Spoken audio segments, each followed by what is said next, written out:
American interstate highways. Not very exciting, but this system of roads has transformed the country. Here are some things you may not know about the interstate highway system. The first interstates were built in 1956.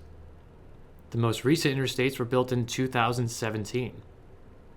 The I-90 is the longest interstate. It runs between Boston to Seattle and is 3,020 miles long.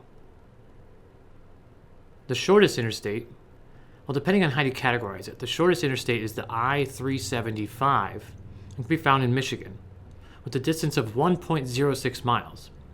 Now, if you don't consider auxiliary highways to be interstates, even though it is designated as an interstate, then the shortest interstate is the H2 in Hawaii. So what do these numbers mean? You have even-numbered interstates and you have odd-numbered interstates. The even numbers run east and west, whereas the odd numbers run north and south. Now, did you know if the interstate numbers are divisible by 5, they represent major coast-to-coast or border-to-border highways? Have you taken a cross-country road trip on one?